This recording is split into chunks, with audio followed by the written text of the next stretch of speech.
Good evening, everyone, and welcome. Welcome to the first annual ABIS, the Advancement of Blacks in Sports, NIL, Name, Image, and Likeness Summit. We have a tremendous hour and a half planned for you, so I hope you sit down and enjoy it. My name is Dave Lato. My day job has always been college basketball coach. I've done that for 38 years. With ABIS, I'm the CSO, Chief Strategic Officer.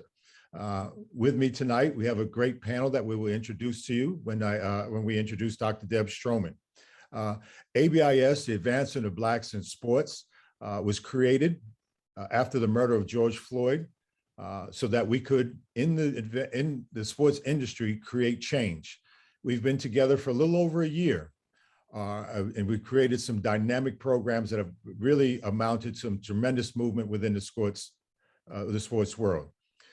Overall, we want to be the voice of racial equity in sports. If you have a moment, go to weareabis.org, learn more about us, our mission statement, and what we're up to currently. Our team is led by our CEO, founder, and president, Gary Charles, who is most known as the godfather of grassroots basketball. He made his money as a day job as a trader in New York City on Wall Street, but he's most known for coaching over 20 professional athletes. His vision that we're here with you today by. Also, I'm very fortunate that not only am I his right-hand man, but as his other right-hand woman is Felicia Hall Allen. Felicia is our vice chair, of programming. She also, along with her husband, Johnny Allen, started a Step Up Incorporated, which is a professional development symposium group that every year involves both men and women in the sports industry. I want to welcome everybody to our first annual NIL Summit, as I mentioned. What I'd like to do is hand it over to our moderator for the evening, Dr. Deborah Stroman. For a minute, let me just introduce you, because she is probably as powerful a woman that you could ever meet. Dr. Stroman, our ABIS research team member, is the founder of the Center of Sport and Business and Analytics and a professor at the University of North Carolina, Chapel Hill. She's a sports radio personality for 2 Raleigh-Durham Chapel Hill radio stations, a writer, a podcaster, and a consultant for teams and sports-related organizations, including the NCAA, the NFL, College Football Playoff, and the Atlantic Coast Conference. Her center's activities include nationally recognized Basketball Analytics Summit and No Shortcuts, a mental health and wellness workshop in partnership with the NFL Alumni Association. Dr. Stroman is a sought-after speaker for her insights and commentary on race and racism in the United States. She's a loyal fan of her hometown Philadelphia 76ers, who just started preseason conditioning today, and also an NFL fan of the Minnesota Vikings.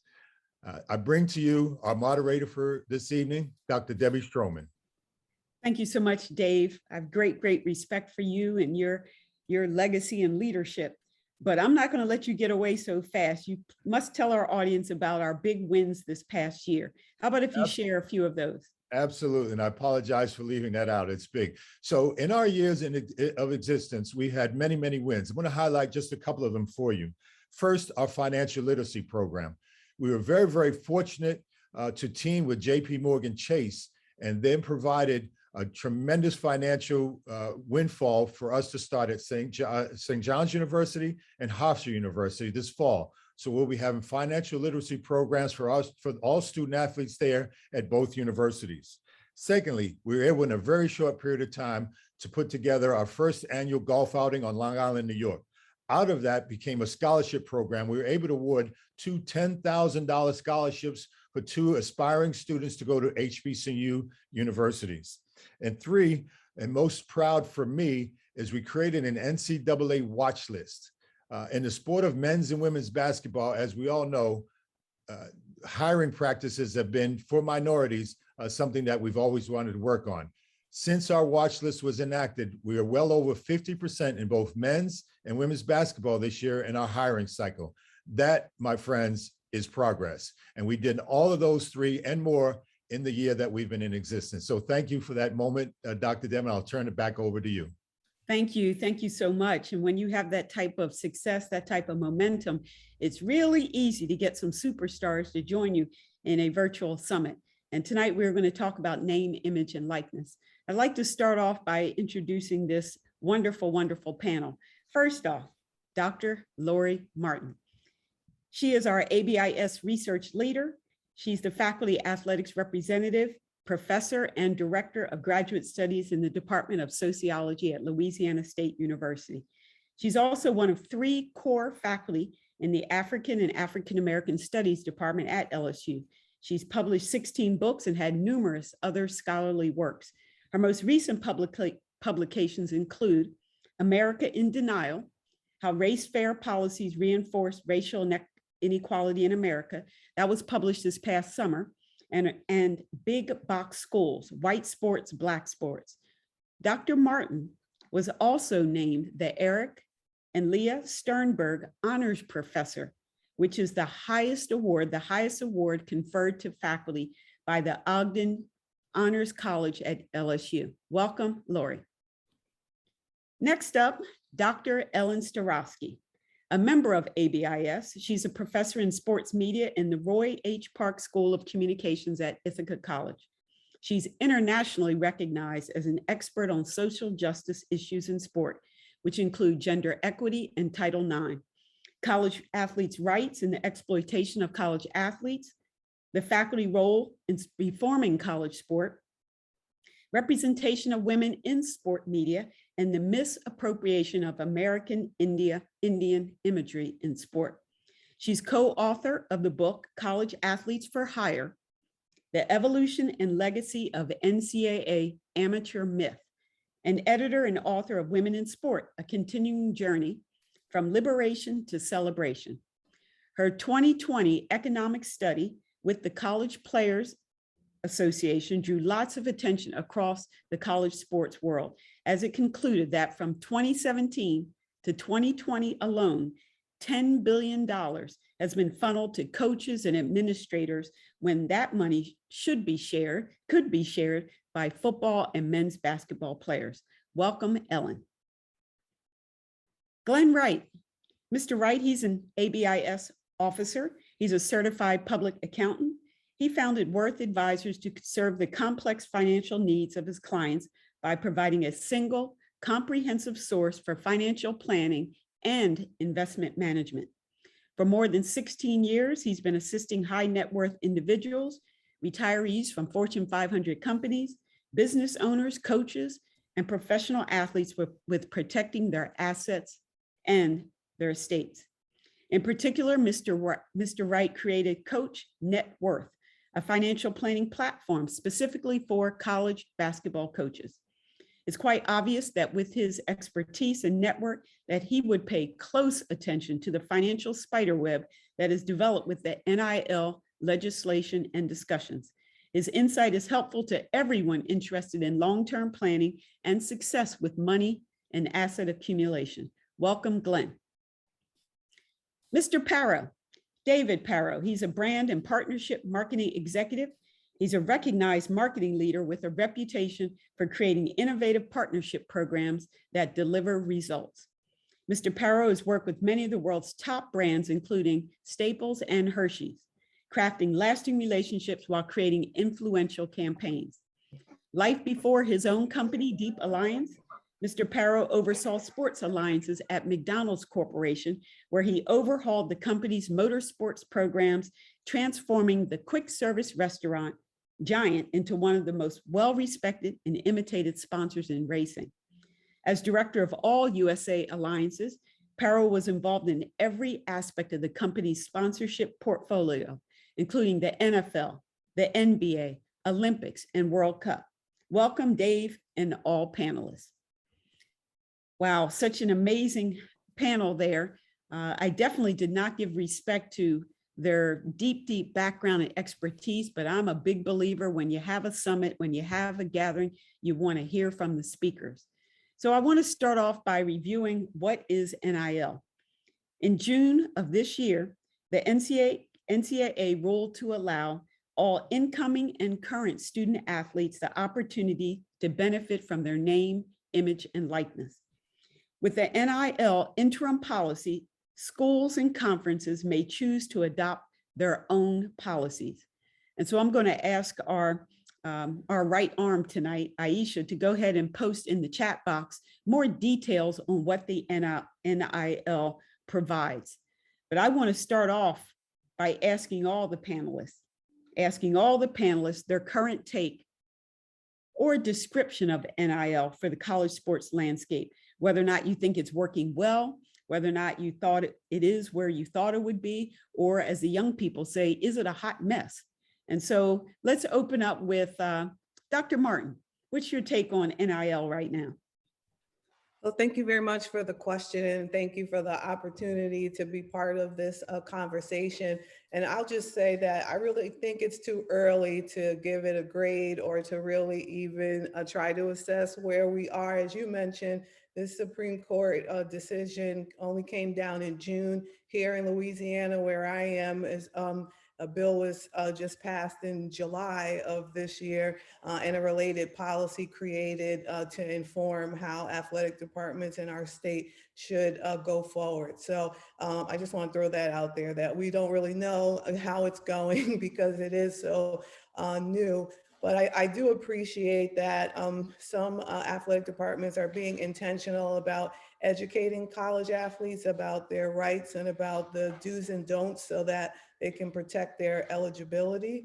And I also appreciate that some athletic departments are interested in also making sure that we're maintaining the academic integrity of the institution and that that doesn't get compromised with these particular changes. What I had hoped we might see is that the court case and legislation would go further, because I think some people think that with this names, images, and likenesses that athletes are suddenly getting compensated their fair market value, and that's not the case. So just to make that clear, and I'll stop so we can hear from others.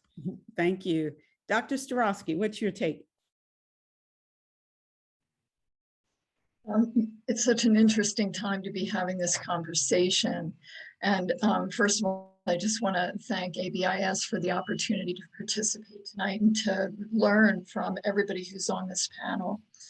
You know, there's certain kinds of words that come to mind in terms of describing this moment. On one hand, I think that facing the prospect of college athletes being entrepreneurs and the opportunity that they have as a result of being released from NCAA restrictions that used to bar them from profiting from their names, images, and likenesses. I think that it's a fantastic time in terms of empowerment, in terms of athletes beginning to break through to have a better appreciation for what their potential in the marketplace is. But I totally agree, Lori, with what you just said in terms of don't mistake that this is about getting fair share in terms of compensation, because we are very, very far from that. At the same time, the folks who refer to this as being quote unquote the Wild West, I find that expression to be really interesting because if we look at a kind of what the multi-billion-dollar industry is. And Matt Kish at Portland Business Journal did a great job of looking at this just a couple of weeks ago, where licensing money, marketing and media money circulating through is about 4.3 billion. And athletes were realizing in terms of this moment, we're realizing far less than even 1% of that. So this windfall that people had, this feeling that athletes were just going to get this windfall and it was going to be a dramatic shift. We certainly haven't seen it yet, but we're also growing into this moment. So those are my initial reactions to it. Thank you. Thank you. Mr. Wright, what's your take? Well, I've been on the ground level seeing some of this, and it's not quite the Wild Wild West, but it's certainly getting there. I think just like anything that's new, and just being transparent, I think there are always people who want to take advantage of the opportunity. And that's really my concern. First, I agree with both professors that I think originally everyone thought that the universities would be now cutting checks, and that's not the case at all. It's outside of that. And with that, making sure that everyone is educated, and I'm sure we'll talk more about that later, and informed, because I'm really concerned just from some of the things that have already transpired in the first few months. Yeah, so I'll stop there. Thank you. Mr. Parra. Yeah, I would probably use the term Wild West a little, and fairly chaotic, or slightly chaotic, but I have to say much less so than I thought it was going to be. And a lot of that is credited to people organizing and trying to get on top of it, including the athletes themselves. I think there have been some impressive efforts there. And so my concern also is with this opportunity, especially with brand money coming in and agents, et cetera, are things being put in place that benefit the people that are supposed to be benefiting from this. So there is some concern to me about, as a fan of college sports, to be honest, in terms of competitive balance and what this could lead to. And I'll be watching for how the schools do package these deals together, which has started, but doing so in conjunction with sponsorship, not necessarily cutting checks, which is one of the things that is obviously not to be done. But in light of the fact that I don't see, and some others may have different views on this, that it may not be, the federal legislation might not be as immediate as we may have wanted or thought.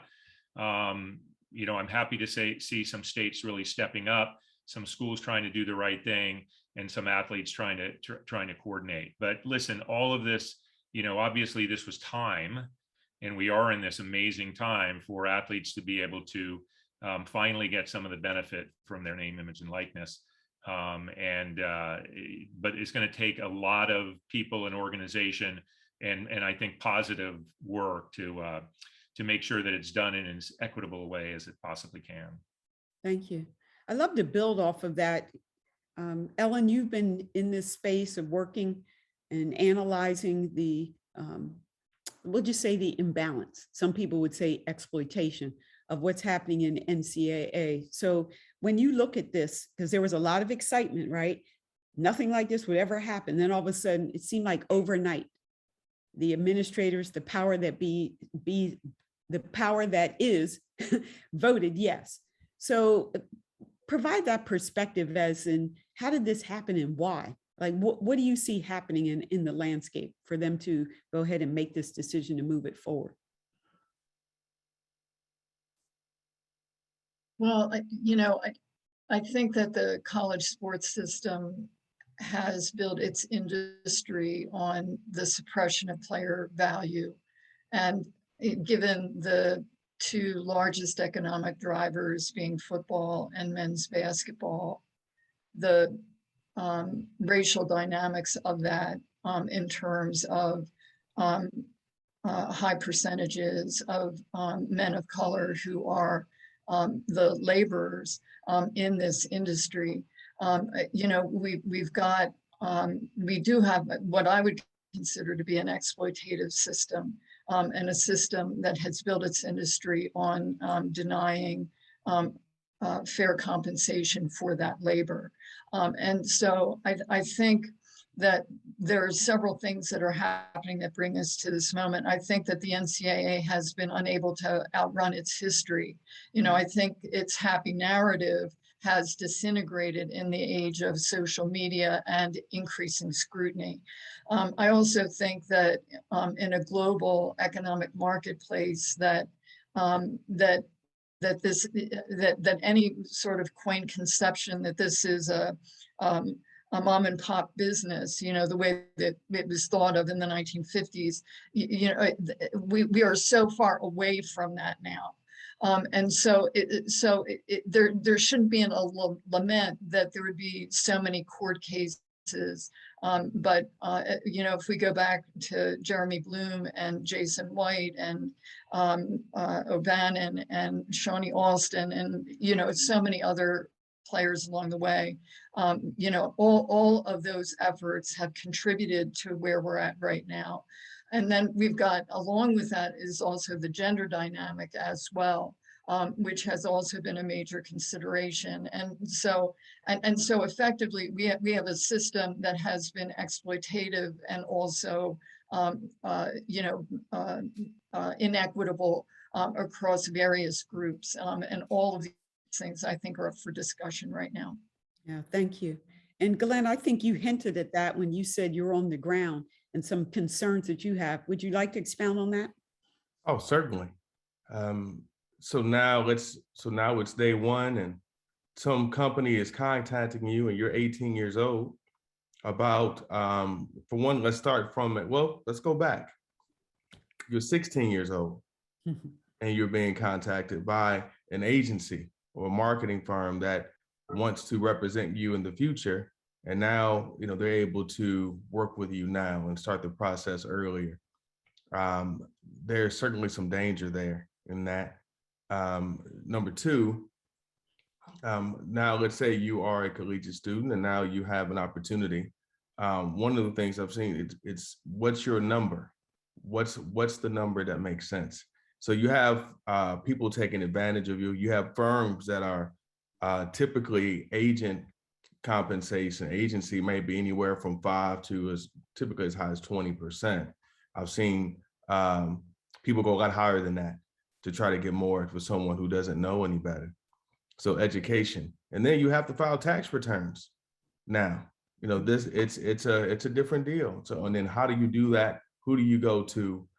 These things aren't set up and people aren't really explained to most how to do this. And my fear is even for those who receive a few dollars, then what happens the next year, the following year, et cetera, it can be a huge issue. Yeah, definitely. Well, Dr. Martin, Lori, you are on the ground as well. You are counseling not only athletes, but you're also counseling your peers, your faculty. And so what is your perspective as a faculty athletics rep, as in the person officially who speaks to NCAA issues, looks at legislation, creates legislation? What's your take on this from your perspective? So that's another great question. If I could, I just wanted to add two other factors that I think brought us to this moment that I think we have to center, and that is the two pandemics that we're still in. So the coronavirus and its effect on college sports and sports in general and on businesses, as well as the ongoing racial pandemic. And so those things are definitely factors that help to influence us getting here at this particular moment.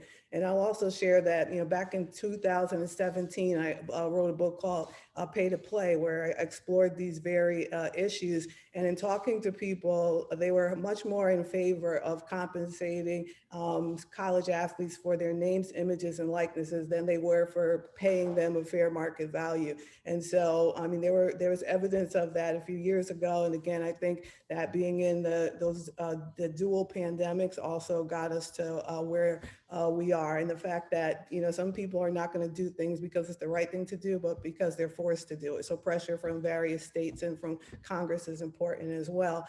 In my role as a faculty athletics representative and all member institutions of the NCAA have them, I'm charged with monitoring and maintaining the well-being of college athletes, maintaining the academic integrity of the institution, and making sure that LSU is in compliance with SEC and NCAA regulations. And so that means I'm meeting regularly with representatives of college athletes, with individuals in the athletics department, with compliance, also meeting with the administrative leadership across the campus, because this is having implications for example, for people in enrollment management and admissions, for instance. We know that there have been a lot of changes with the transfer policies. And so more people are transferring from one school within conferences and between conferences, which is requiring reviews of transfer credits and putting a lot more pressure on staff members and things like that, as well as the athletes who are trying to use their agency and get the best situation for them. So, my role is to try to listen to all those actors and all those interest holders, and to try to make sure that we maintain our focus on the well-being of athletes, and to make sure that they're not any more vulnerable than they have been in this unfair system that we've had for so many years. And so those are among the things that I do, as well as to keep up to date, meeting with compliance, for example, where they might brief me on, changes in policies and guidance for the college athletes, and to get updates, for example, on the number of deals that have been declared. And it's important to note too, there are a lot of do's and don'ts again in this, and that the athletes don't have the freedom to just sign with anyone as far as their names, image, and likenesses go, and that they can't just use the logos for their various colleges and universities without permissions. And while they can do things like hold clinics, for example, or camps, they still have to pay fees for those stadiums that they helped to build. So there are all those kinds of issues to keep in mind. But it's my pleasure to serve as a FAR and to act on behalf of college athletes. Well, I know the cognitive dissonance that you often experience. I served on the faculty athletics committee at Chapel Hill, and trying to lift up the voices of the athletes in those committee meetings, at the same time understanding that I am a part of the system, right? And so we're all complicit if you work in these systems. So it can be quite challenging. Yeah, very, very challenging. Let's switch gears a bit. Let's talk about marketing. Mr. Parro, Dave, what's your take on all of this from the marketing perspective? As in, are brands, are marketing firms, or are big corporations excited about this NIL policy? Well, I think that from a brand perspective, there is a lot of excitement about this because it introduces new optionality into the mix. It gives brands, both big and small, new things to look at when they're thinking about utilizing sports to market their brands and products.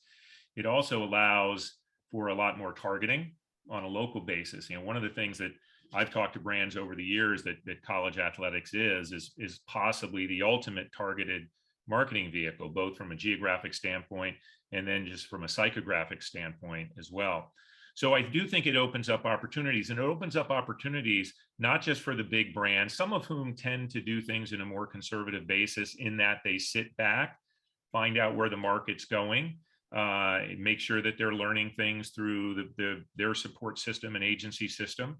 And then there are going to be some that want to be a trendsetter, and that's exciting from a brand standpoint. It's a little scary from an overall standpoint.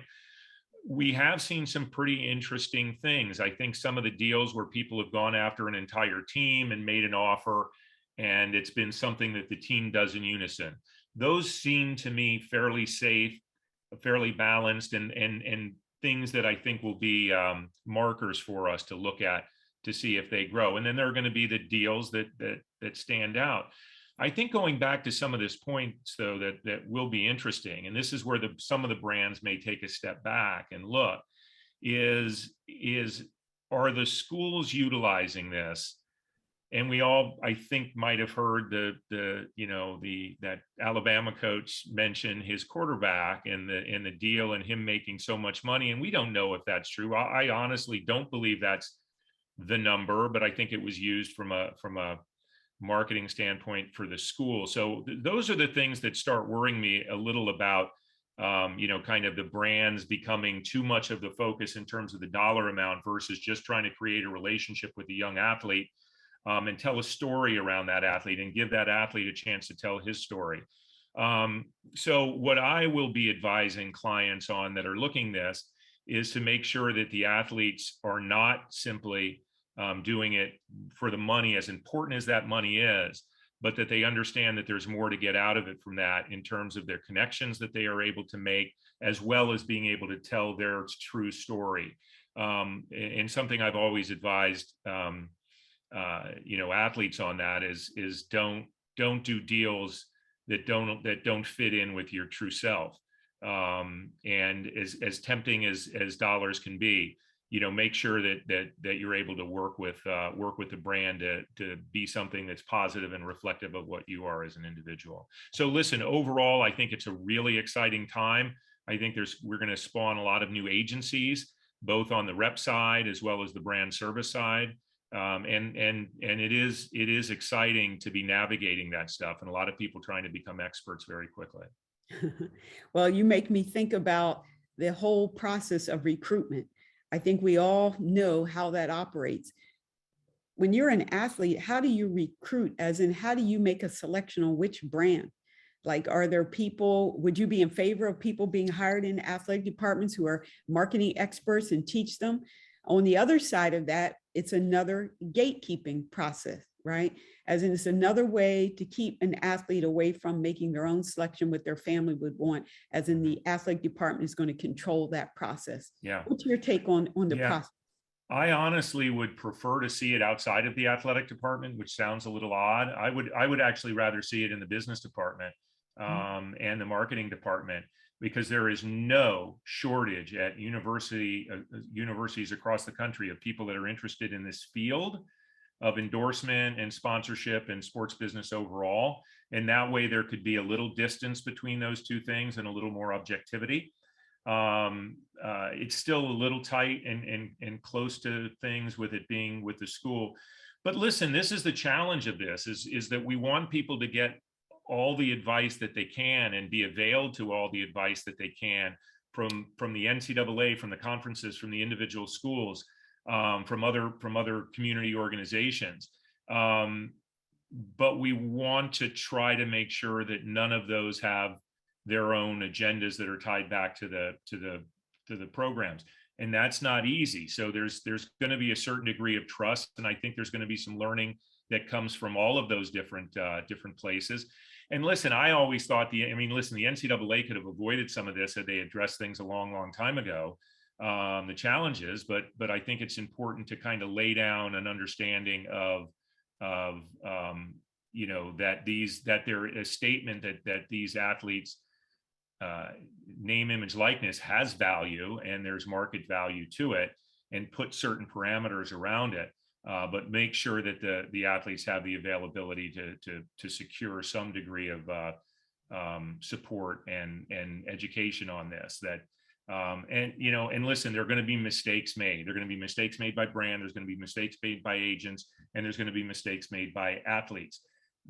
The hope is that every one of those is a learning experience, and there's not damage in terms of integrity of game or anything that damages somebody's future prospects as an endorser or as an athlete. No doubt. Glenn, as you know, as we all know, ABIS supports all athletes, but our mission is focused on the Black athlete, Black players within the sporting arena, whether it's coaches, whether it's administrators, support folks. When we think about the Black athlete and all of this, how can they maximize this opportunity for exposure and income generation? What should they be mindful of? Let me say, I certainly want to answer that question, but I want to piggyback off of David. I think a concern is something to think about whenever you talk about integrity. I don't know if student athletes feel that way about universities, and if universities feel that way about the NCAA. So what potential, and this is a question I've been thinking about for this panel as well.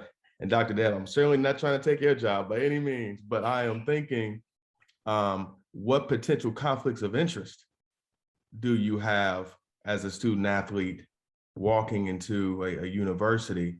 Because although it may go to the business school, which I do prefer, it needs to be, I agree, away from athletics for easy reasons to see. I still think that there are some potential conflicts. And my thought would be, how can a student athlete, as they are preparing to go to XYZ University, prepare themselves for those? And I think awareness is part of it. David, would you? I'm just curious. I think awareness is certainly part of it. I think that the business world will craft solutions, and the marketplace will craft some solutions to be able to provide. And the question is, and there's going to be people that do it in a way that's ethical, and there's going to be some that don't. Former commissioner of the Big Ten, Jim Delaney, formed an organization with a very well-known, the Montauk Group, an agent group, to largely advise schools on the NIL issue, maybe more so than athletes, but I think they will get into that. And is that integrity because there's history? I'm not sure. I mean, to your point, there may be a little suspect nature to viewing it that way, but there are going to be organizations, and some are going to provide the help, and some are going to provide help, but possibly do it for strictly the monetary benefits. The marketplace will go that way. I do worry about, for instance, one of the issues is that schools are setting up rules, or states are, that an athlete can't do a deal that is in conflict with an existing team school sponsor. Eventually that will get thrown out by the courts, I would imagine, because who's to say that that should supersede an athlete's ability to maximize his earning potential. So I think there are some things that are going to have to be put out. I honestly wish I had a definitive answer for everyone and saying it's this organization, but all of the organizations that have been there creating this massive business are to some degree conflicted because they're part of the business model that is making all the money. It's not to say that, that just because you're making money, that's necessarily a bad thing. Good, marketing is find a problem and create a solution for it. And if there's monetization around it, that's okay. That's what the athletes are doing. But it is a little scary, is like who we're going to turn to. And I completely respect that idea of where is going to be the safe zone for the right, completely, impartial information and education. Thank you. So let me continue. We want to get the women in, okay? So Dr. Martin and then Dr. Starowski, please. Yeah, thank you so much. I think it's an important question. I want to just weigh in on the issue about going to the business school, for example, and I want to tie it in with Ellen's point earlier about, again, the overrepresentation of Black men athletes in particular in these high revenue generating sports in football and in men's basketball, for example. And so I'm throwing in the mix that it's important to reach out to folks in the humanities, like in your departments of Africa and African American studies, and your sociologists and your other scholars who are professors who interact with the college athletes on many different levels and treat them as more than just athletes, but treat them holistically. And even when they're not in our classes, know that they can come to us so that they can be supported. And so that, that doesn't always show up in the ledger or on someone's, accounting sheet, but it's very important, and it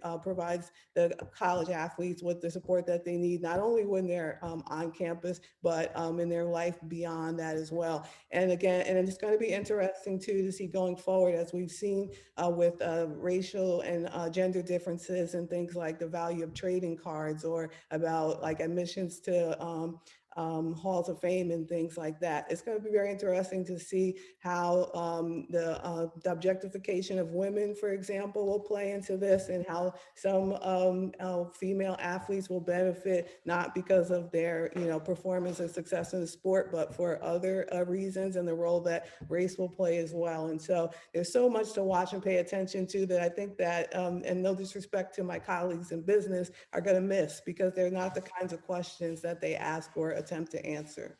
And we know it's important to be close to the community, and most of the elite athletes are not in the business school. Dr. Starowski? Glenn, I'm so glad that you've been pushing us to think about this and to really think through the vulnerabilities that athletes are experiencing, as well as the profound conflicts of interest that are circulating throughout the system. And Dr. Lori, I'm sure because of the work that you've done, you know, effectively, on one hand, we have the opening of opportunities, but it's occurring within, you know, what academics call a hegemonic system, right? In a system that's already set in its ways and already has its scripts rolled out. And those are, you know, difficult to break through in terms of race and gender. And so effectively what we're seeing right now is we're seeing limited opportunity within a structure which really has not changed. It hasn't, you know, it's still, the fact that we're in a vacuum right now in terms of how we roll out education. Why don't we have uniform education? We don't have uniform education because we don't have an independent group that represents the interests of the athletes. And so, you know, all of those efforts are dissipated. And then we're trying to navigate all of this. And so, I think that I've long advocated for a players association, largely as a group that would help to create that infrastructure to represent athlete interests independent of all of these other conference and NCAA offices. But this is what we've got because we don't have that kind of independent representation of athletes. And they're left to be on their own. I mean, it's very telling that the system has said to them, we're going to let you do this, but you're going to have to figure this out on your own. And then we have all of the vulnerability, Glenn, that you're, you know, that you're importantly bringing up. Thank you. Thank you. I want to ask everyone that if you have questions for our panel, please use the chat box. At the top of the hour, we will start Q&A and would love to be able to field your questions to the panelists. So I want to go back to that question about the Black athlete and what they should be doing, what they should be mindful of. Dr. Martin, what's your take when you can get some of these athletes in your office behind closed doors or speaking to some family members? What do you say to them in this NIL environment? So I'm proud to have advised the Black Student Athlete Association at LSU, a role that I'm continuing this semester as well. And so I think what's really important is that the college athletes get as educated about what the rules are at this particular time and continue to have people around them, whether those are family members or trusted advisors who can share with them changes, again, to protect their eligibility. I think that they should, as they have been doing, especially after the killing of George Floyd, continue to use their voice and to state what they want and to know their value. I think that, again, that's something that came out of these dual pandemics, is that many college athletes realized in ways that perhaps some hadn't before, just how much all these athletic departments and communities and businesses depend on them, and that they are deserving of their fair share. And not that this is just an exciting time that we're in, but it's a time that's long overdue and something that should have happened, many, many years ago. But in this moment, I think that Black athletes just have to know their value, get people around them that they trust, that may be independent from the institution. I know that they have strong ties to the coaching and the coaching staff and the athletic department, but if they can find folks that are independent, that they trust, whether those are family members or referred to them by other college athletes they trust, that's the best thing. Information and being your own advocate are important. And if something doesn't feel right, then don't go with it. And again, to just seek more information and don't settle either. So for example, I like hearing the story about the women's soccer team and all their efforts to try and get compensation that's comparable to that of the men's. And I'm thinking, well, I think the women's team is actually better, right? And it's been more successful than the men. So they shouldn't stop at like trying to get the same compensation as the men. They're actually deserving of more. So I say to the Black college students, don't accept the crumbs under the table. They're worth a lot more, and keep fighting for the full compensation. Well, thank you for that. I want to ask everyone's opinion on a number of things that are happening in the NIL space. And first off, Dreamfield. That is Florida State and Miami. Their star quarterbacks, African-American men, they entered the marketplace with a unique business partnership, and they're at rival schools. Milton and King signed on as co-founders of Dreamfield. It's an NIL-based platform focused primarily on booking live events for student athletes, including autograph signings, meet and greets, and speaking engagements. So they're the public faces of Dreamfield.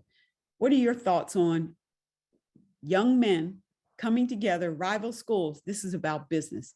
Glenn, how about if you start us off? So the easy answer is I love it.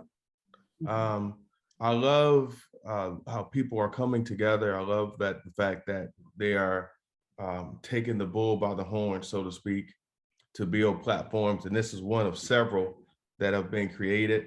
I'm also impressed with, in fact, with that platform that they have NFTs as well, and tapping into new potential currency opportunities on top of that. So I can go on and on about that, but I'm very happy about that. I think, and I wanted to answer your other question about the Black athlete too, because I've spent my life making sure that I do my part to help build financial literacy, and I think that's really the ultimate key. I think there has to be some type of governance within the entire family to understand, especially if we're talking about 16, 17, 18-year-olds, then you can have the best intentions and they can have the best intentions, but it takes families to understand as well.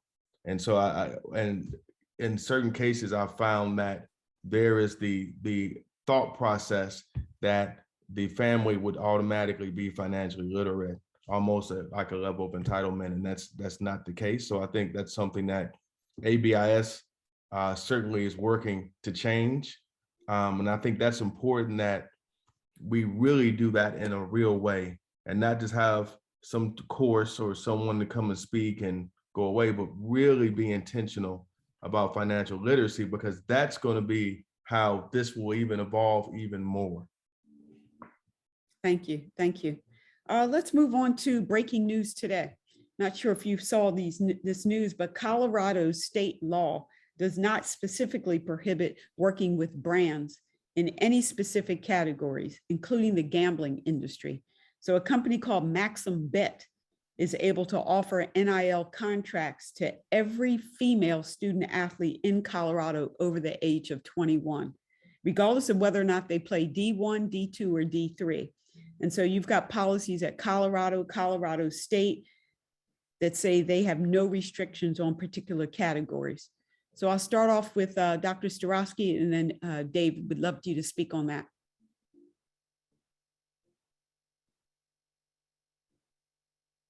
You know, I don't have an opinion on this right now because I'm still sorting through and thinking about it.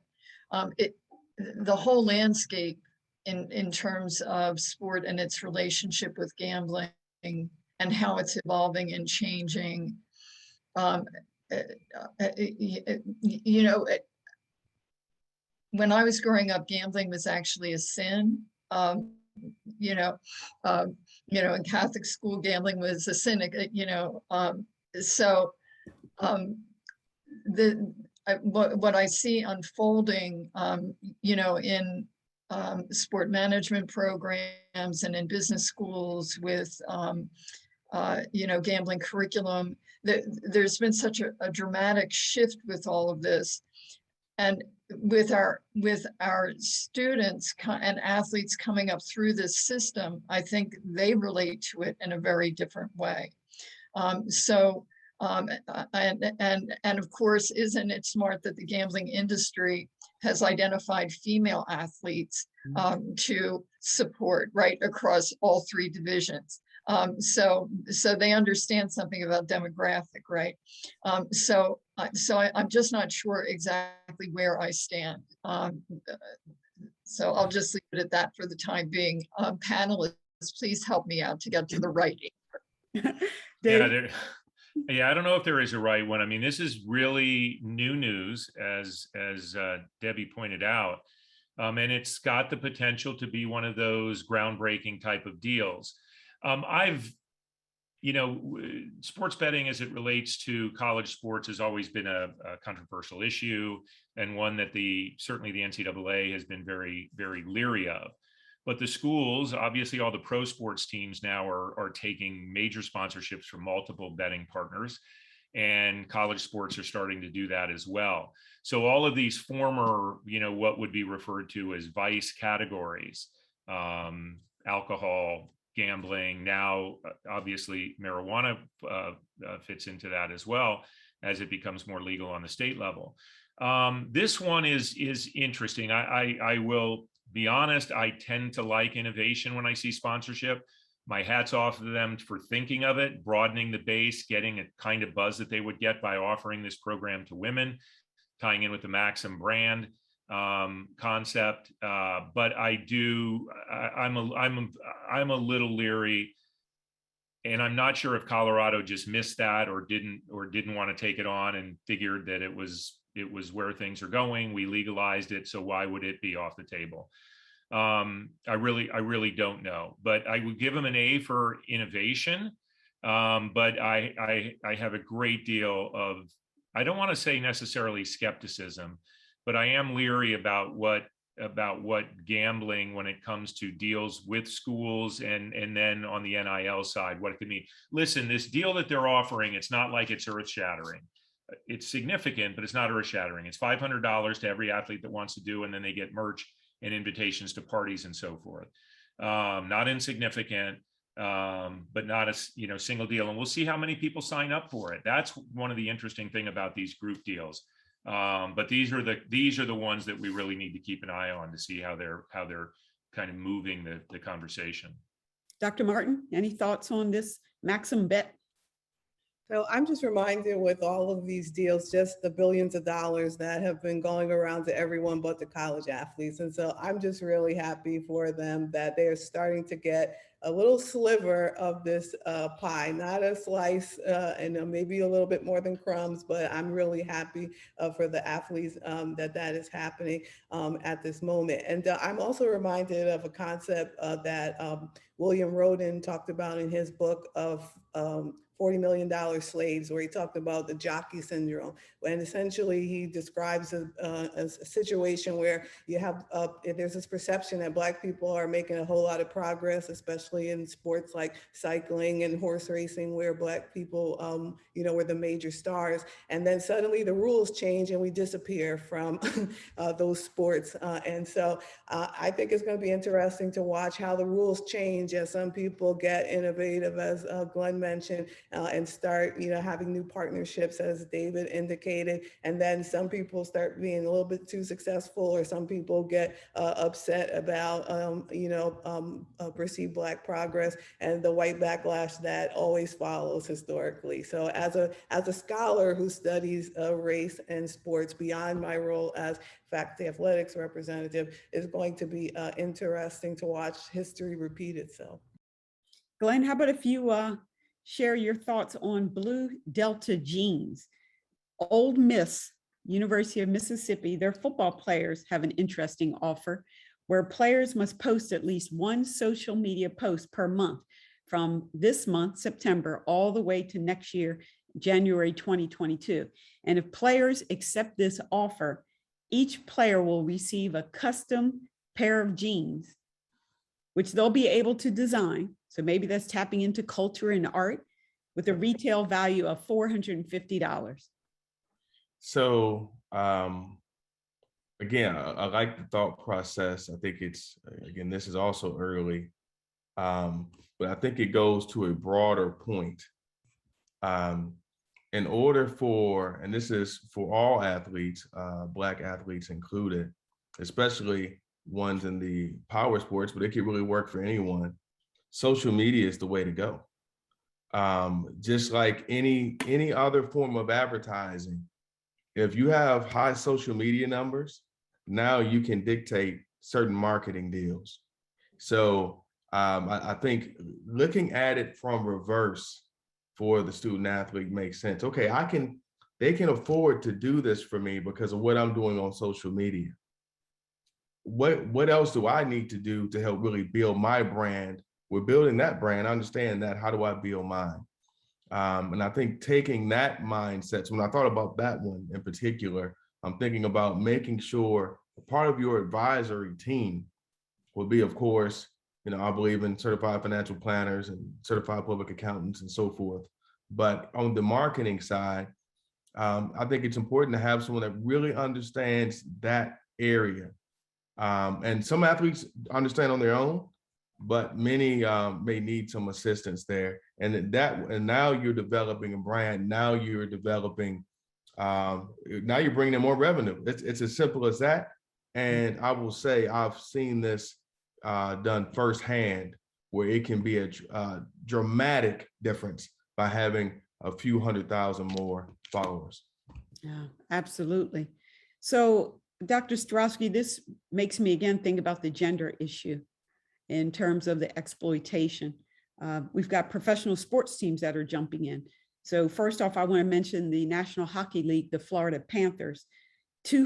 More than 200 female athletes at Florida Atlantic University who sign up to be a part of their marketing program. They're going to get their Panthers t-shirt. They'll be invited to attend special events by the Panthers hockey team. They can also engage with their own fan bases, similar to what Glenn stated, through social media posts.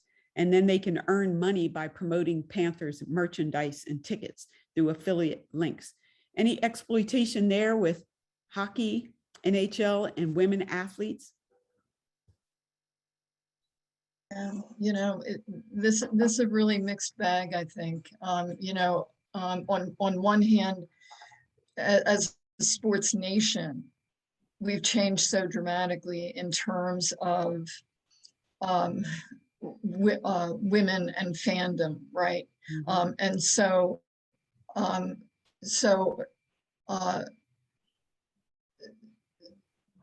I think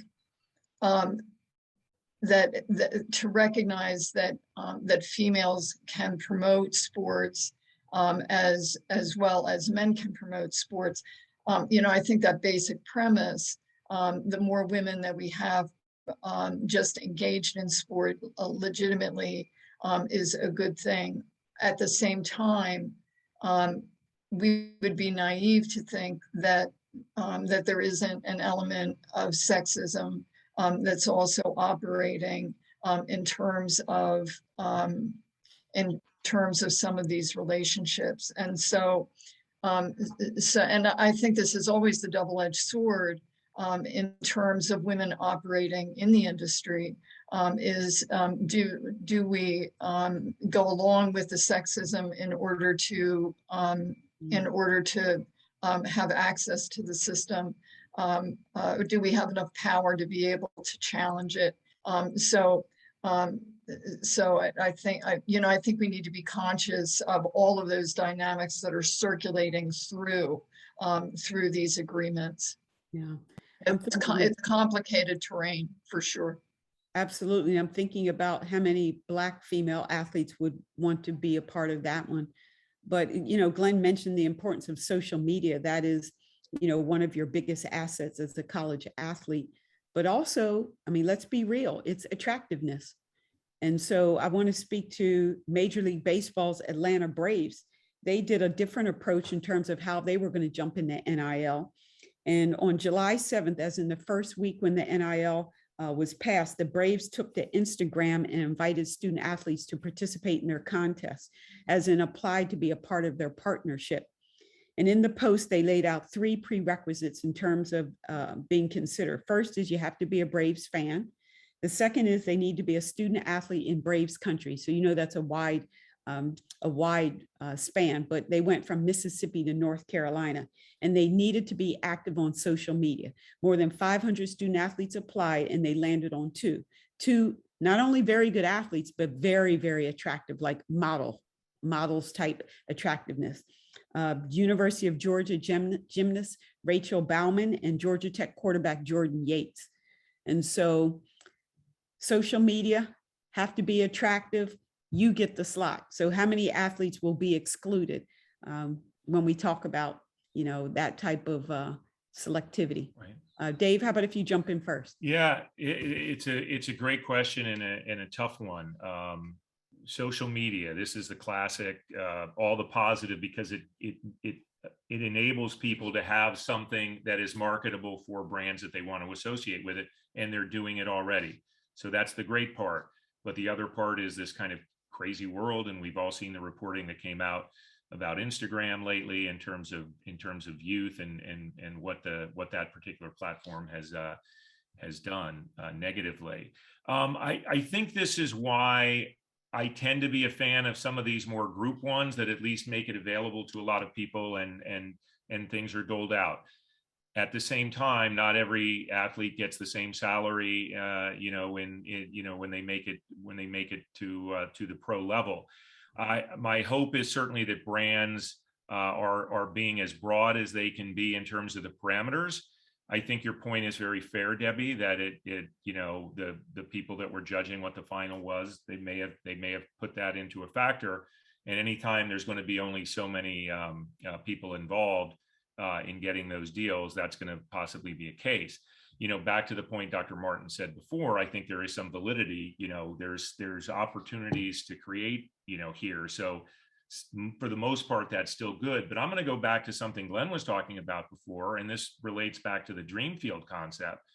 Is, are there going to be some organizations, and do these become those associations that Dr. Starosky was talking about, that allow people not only to be educated, but to start pulling some things as they become more successful, and to expose more opportunities to more people.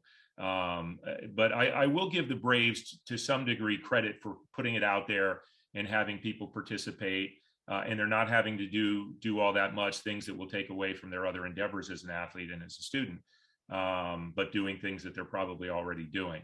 But these are the things that we're gonna have to keep an eye on, and I think we can expect that there will be issues of sexism to some degree, if not to a large degree, in some of these choices, or things that we have come to expect from marketers in terms of sexist practices. Yeah.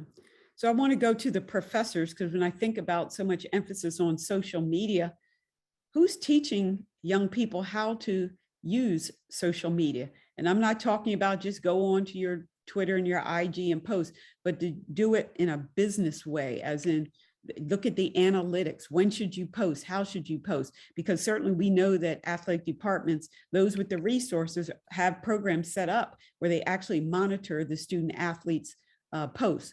And many would argue that's necessary because we're trying to teach them how to monitor, how to take care of your brand. But what's your take on how do we help these athletes be better young entrepreneurs or business folks in terms of your marketing and social media? Start off with Dr. Martin. So I would say that the mentoring component that I described earlier is really important, because there are some things that the college athletes, Black college athletes in particular, are going to learn from the athletic department. I know that they have people who come in and talk to them about social media and what you should put on there and not put on there. And I'm sure they'll have other people in their ear as they capitalize on being influencers. But it's also important to have that faculty mentor, for example, that may be in the Department of African American Studies or somewhere else on campus, who can remind you that we still don't live in a just world, and that you can't do the same thing that other folks will do and still get people coming after you for endorsements and things, and that the same grace and redemption that might be offered to members of the majority group are not necessarily available to Black students, and so that I think is critically important. And so,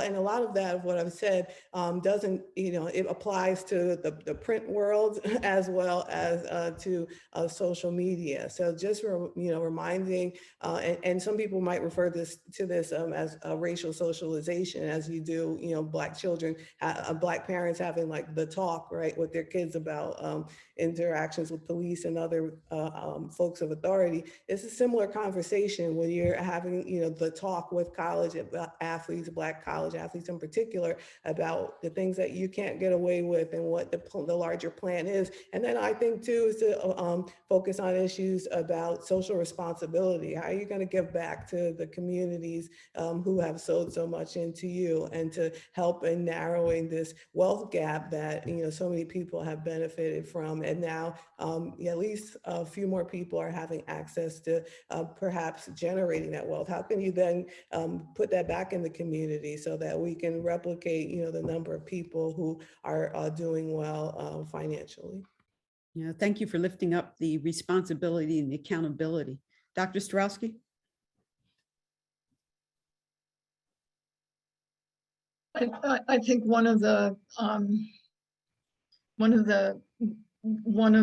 things which is changing as a result of this time period is we're seeing an increasing awareness within athletic departments across all three divisions around content generation and engagement with athletes and with coaches around content generation across all three divisions.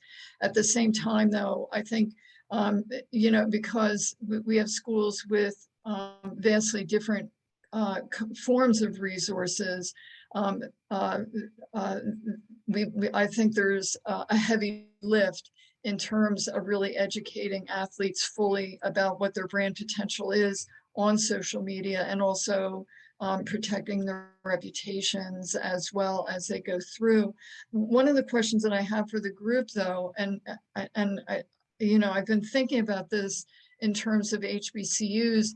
HBCUs have historically been under-resourced in athletic areas, and so I know that there's been more attention to HBCUs over the past couple of years, but it seems to me that there needs to be a strategy in terms of helping those athletic departments deal with this moment. And I would love to hear more from people in that space about what they need, what kind of supports they need on behalf of their athletes.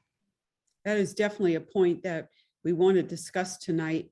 Certainly ABIS understands the importance of Black athletes, coaches, administrators at historically white institutions.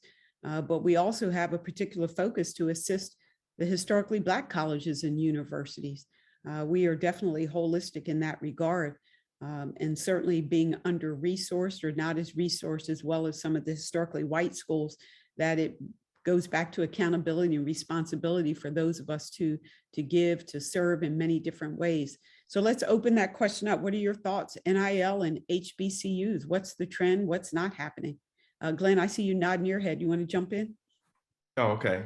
I'm just honored to be on this call with this meeting with everybody.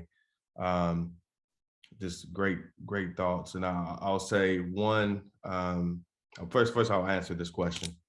So I've actually worked with and tried to help an HBCU, a couple of them, work with firms that work with historically white universities. And it could not pencil out financially for it to make sense. So that's not going to happen unless you have athletes, superstar athletes that decide to go to that university to bring some limelight where there can be some immediate dollars there. But there's still things you can do.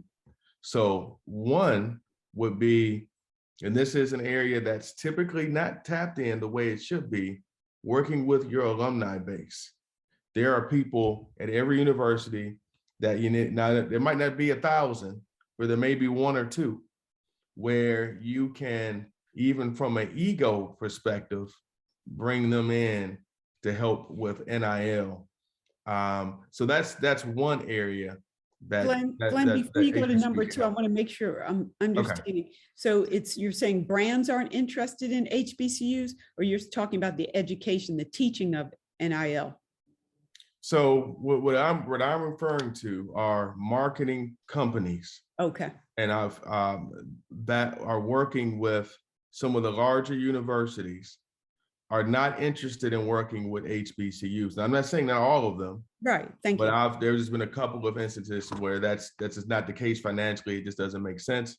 And the ones that I have been ones that have not been as competent. If I'm being transparent, which I try to always be.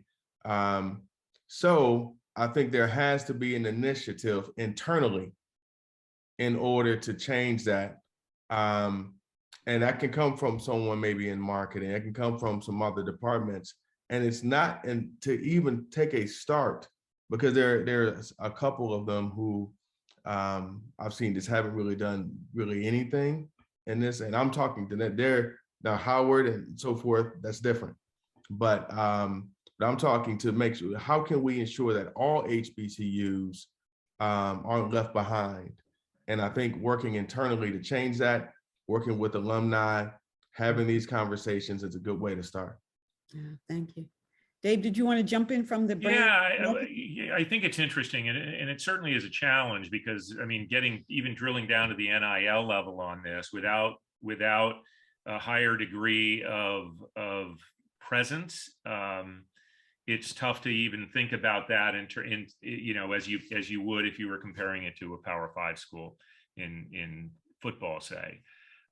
There are certainly companies that have been trying to put sponsorship deals together across HBCUs, as well as television opportunities, but there needs to be a bigger effort. I think there needs to be pressure put on the media outlets that are airing and profiting on some of these other big deals and doling out a ton of money to the other conferences. And not that they should be doing it because it's not, you know, just to do it. There should be a good business model behind it, but there needs to be a plan that gets them there. I would also say, and I don't know if it's a further banding together to better package up inventory or concepts that are marketable to brands, because brands, you know, not that they're the panacea here for everything, but they have the ability to bring some presence because there's a message there. There's a story that can be told. I agree. I mean, HBCUs have been seemingly more in the news, a better understanding across a broader population about their importance. So what should follow is marketing opportunity. The fear is that train is moving so slowly that you become tired and bored of the effort, or it's not paying off, because it's going to be a little bit of a slog. But laying down, you know, what we're trying to get to benefit the athletes and the schools overall, to make them more a part of the dialogue, so there is more sharing going on, is going to take some steady, focused effort. Yeah, So I just want to add to that point what David said. I don't believe that will happen. Like, you take Deion Sanders, for instance, unless you have players. So, and then to get the TV ratings, well, the players aren't coming without the NIL deals. So what can we do today in order to start the process? Because to David's point, I think it's going to take years before we get where we need to, where it's some type of level playing field. Mm-hmm. Well, I think it goes back to also what Dr. Martin was saying, that do we want to duplicate what the Power 5 are doing, right? Maybe there's something else that HBCUs should be doing that would benefit the athletes more so, as opposed to dangling that carrot of one day I'll be in the pros and I'll make, you know, millions and millions of dollars. That maybe we should look at a different model altogether. While, you know, when you have the elite athlete out of North Carolina A&T or Howard or wherever, that will happen for them. But overall, I think we oftentimes run into trouble when we try to duplicate what the general white society is doing. Does that work for all of us? So with that being said, it is almost time for closing statements. So if Aisha could drop in the chat box, we don't have time to go into detail here, but this is one called Cameo. Not sure if you all are familiar with this, but Cameo is personalized videos. And it's almost like a bidding process. Like, you'll see a person's name up there, their picture, and then you can bid on that person and you can negotiate your price to have that athlete. And so there are a number of student athletes who are jumping on that to be able to have their video put on someone else's platform for a price. You know, what's going on for the future? You know, what's next? What's next for athletes if we stay this course with this NIL? And I do want to make note that there is a question for Glenn in terms of some of the newer speculative currency that's out there, like NFTs and cryptocurrency. I want to somehow tie that into NIL in terms of maybe how people would purchase, how monies are received. So before we go to closing statements, Glenn, do you have anything to say about that entire world of speculative currency? Yes, I believe that it's right now it's booming. I mean, there's no doubt about it. From cryptocurrency, digital currency, and NFT. So we're certainly seeing a trend. There's a lot of, and I could have a whole conversation about cryptocurrency, but there's definitely a trend for it to move forward. And this is going to be a currency of the future. So I can see a lot of that happening and transpiring within this space. No question about it. I think for, I'm sorry. No, please go on Okay. with your closing thoughts and comments on NIL. Yeah. So I'll tell you my dream, and the universities might not be happy with that. And it talks about something that Dr. Lori said earlier about having a some type of agency, right? Where now the athletes have some representation, and now there's a market share and what happens from the university, the marketing deals, and it goes to the student athletes. We know there are more women who are on these universities than men on these campuses. And I think that's one way where we can see some change there. But if it stays a pure marketing play from outside sources, then there are going to be people left out. That's just going to happen.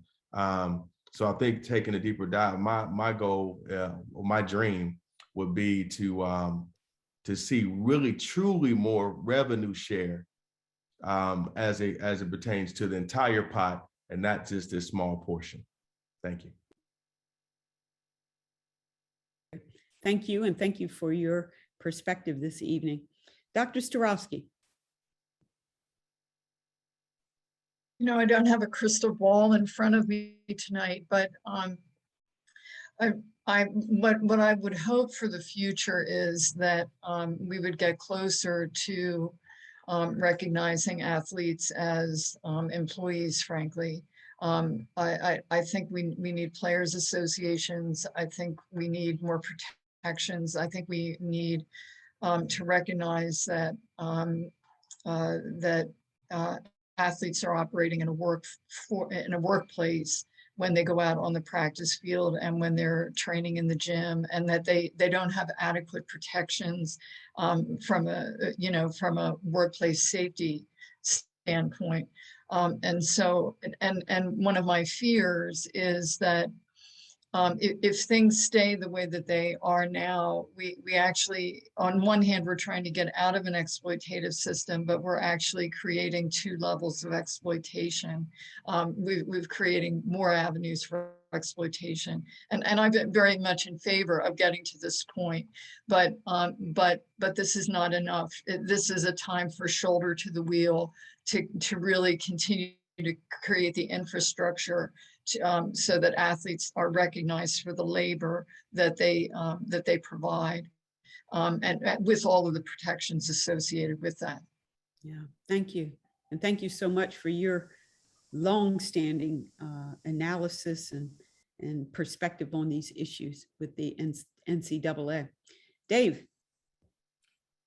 First, let me say thank you. It's been a pleasure being on this panel with such great guests, and Dr. Stroman, always a pleasure to see you and putting this together. It's really great. Someday you're going to let me know why that Vikings thing is I still don't get that, but I mean, this is the time for all of us in this business that either love college athletics or love fairness in the business to focus on this and to do their best to provide solutions, look for opportunities to provide solutions. I too agree that ultimately we're going to need to move to a athlete-based organization of such. I do think that the concepts like Dreamfield could serve as some degree of a model for that, while also creating marketing opportunities or NIL revenue opportunities for athletes. I think the points made about the other factors involved in terms of player safety and various other protections are extremely valid and could very well factor into what this all means. So, you know, good people are going to need to step up and be part of this. I too am concerned about a certain degree of exploitation coming in because agendas can be what they are with how agendas can be. But there is money out there, and there is money that athletes, particularly in the major revenue generating sports where Black athletes are the predominant percentage of the athletes, there are opportunities there, and the understanding of value and what that market value is, and people across the board being able to try to capitalize on that, I think is a good thing overall. But there needs to be some organization to this, and I think we all need to be part of the solution. Well, thank you so much. And thank you for bringing your perspective from the sponsorship, marketing, and partnership. Dr. Martin. Yeah, so I will be happy and will encourage everyone to continue centering race in these conversations about NIL, as David just mentioned. Again, we're talking about sports where Black men are overrepresented, and I have argued and others have argued in other places that part of the reason that people have resisted this type of change so long is because they did not want to see these Black men benefit, as Ellen described, from their labor. So I never want us to lose sight of that. These are not race neutral and gender neutral policies. They have real life implications. I hope that we always remember that these folks are more than just athletes. They're not there, and that we acknowledge their humanity, and we don't treat them merely as commodities and allow them to finally gain their fair share. Well, thank you so much. And thank you for what you do at a major institution and how you make a difference each and every day. And so when I think about NIL, I thought of negotiate, investigate, and take the long view. And so for athletes, they really need to negotiate what is best for them, thinking about who is on your trusted team. That might mean separating from what a parent might say or that favorite uncle, because you need people who are knowledgeable in this space. So you have to negotiate. Just don't take the first thing that's put in front of you. The second is to investigate, put on your analysis cap. And if you don't have anyone in that space, then make sure you ask for help. Or as Dr. Martin said, maybe you need to visit some folks across campus. But you need to understand, and I know Glenn knows this better than most people in our country, ask the company that you're considering working with, what is their track record? Are they new to this space, right? And why are they new to this space? So you have to investigate. And then lastly, take the long view. Many people are looking at NIL deals in terms of income. Start thinking about equity. Get a piece of the pie. And so I really like what Dreamfield is talking about, these young men coming together and building their own company. And sadly, we don't talk about having your own company enough on college campuses. That's something that seems to be pushed away to the business side. I think all fields, there are people out there who are creative enough and who have the inspiration and passion to have their own company. Think about ownership. So again, thank you, panelists. This was an amazing night. I know we have to continue NIL discussions, and we will certainly do that at ABIS. And so upcoming events, next slide.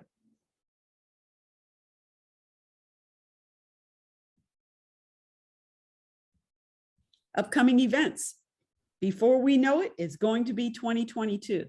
And for those of you who paid attention, who are engaged with ABIS, you know about our Historical Hidden Figures campaign.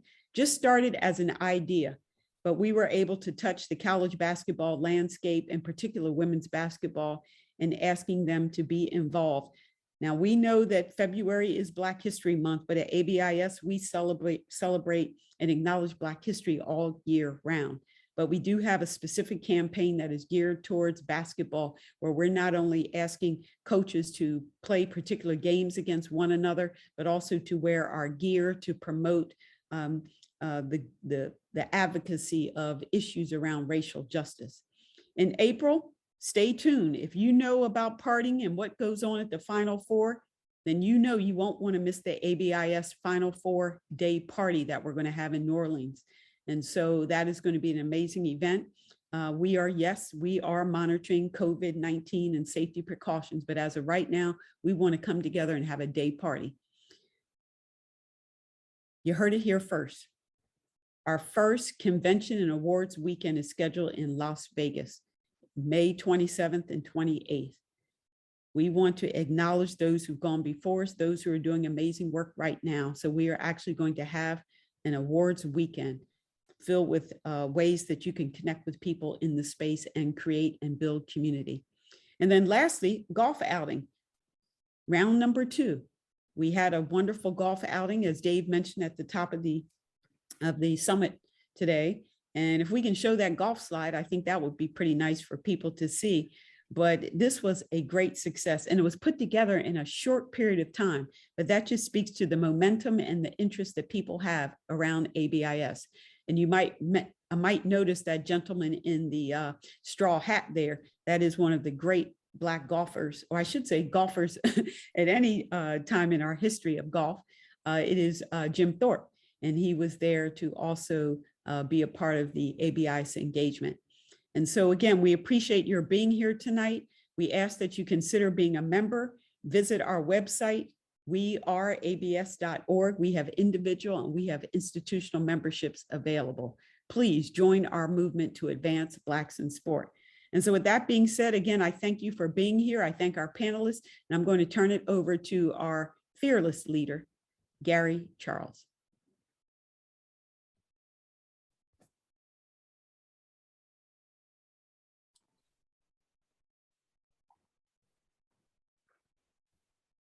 Can y'all see me? No, I think we're going to stop sharing the slides. Oh. And Gary, if you could open up your window. There we go. There you go. All right. Let me just say this. Wow, this panel was powerful. You know, and Dr. Deb, you did it again, girl.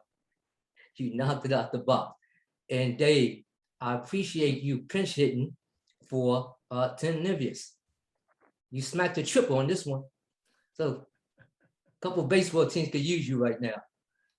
And of course, Dr. Starowski, Dr. Lori Martin, as usual. And Glenn, I see you came ready tonight, Glenn, huh? So thank you. And of course, you know, my partner, Dave Lader. Dave, thank you for those words. You know, I'm always amazed in why it takes 10 to 20 years for people to do the right thing.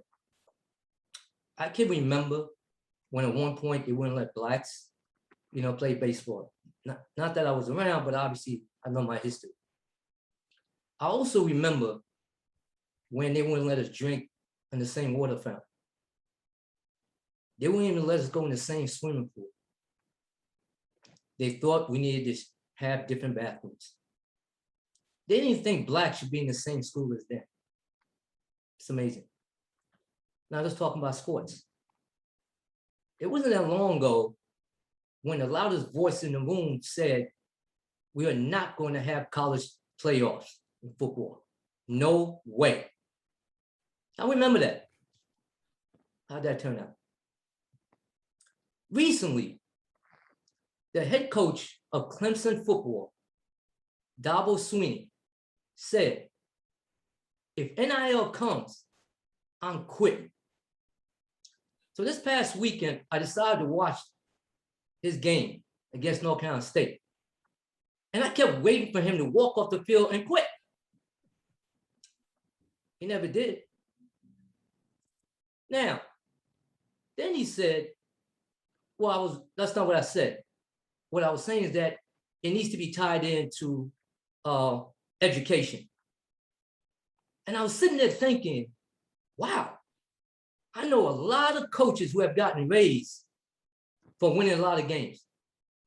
But I've never heard of one of them getting a raise for graduating everybody. But Dabo, if you want to tie it to education, then should we tie your salary to that too? Why is it that the baseball players could get an agent in college? Why is it that the tennis players can leave whenever they feel like? but not basketball and football. Hashtag, do you see what we see? Now, as far as I'm concerned, the NIL is probably 20 years in coming. And here we go with another fight. Every time blacks try to get closer to something, they try to move the goalposts. How can you start complaining about something that just started? Shouldn't we give it time? Why can't the blacks have the same privilege as the whites? What did we do? Now, let me say this, because I want to make sure people don't think I have anything against education. I was born in Haiti, and I can remember a time when I didn't need it. Education is everything to me. I'm where I'm at because of my education. 2 of my daughters have their masters.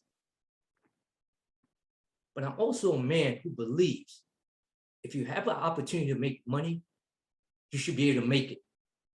No different than the college coaches making money. The problem I have with the Dabo Sweeneys of the world, you are not the one that should be speaking. Because you know what? I'm sure you would rather have Trevor Lawrence with you right now because you'll probably be 3-0. So it's hard for me to listen to your voice or anyone like that. You're the wrong person to be talking. I had a former player. He wanted to come out, put his name in the draft. When I asked him why, he said, "Coach, my family needs $1,500. Now, to a lot of people, $1,500 may not be a lot, but to that family, that might as well have been $1 million. I went in my own pocket and gave that kid that $1,500 for his family. The kid stayed in school. So when I'm saying coaches, because I'm a guy who's glass half full always. Did you ever think with the NIL, maybe some of these kids will stay in school? Because now they don't have to rush and try to get that $500 or $3,000 that they're short, and that's the reason they're making a decision? Coach, you can't make a decision for a kid who's hungry. You can't. So understand this is an opportunity for a lot of young men maybe to finish their education by not rushing. Here's another thing. I want people to remember this. Don't ever allow the loudest voice in the room to stop you from saying or doing the right thing. And let's keep talking about this NIL because we're just getting started. And like Dr. Laurie said, I'm just glad this collegiate athletes are finally getting a piece of the pie. They deserve it. Thank you, everyone. Appreciate you being here.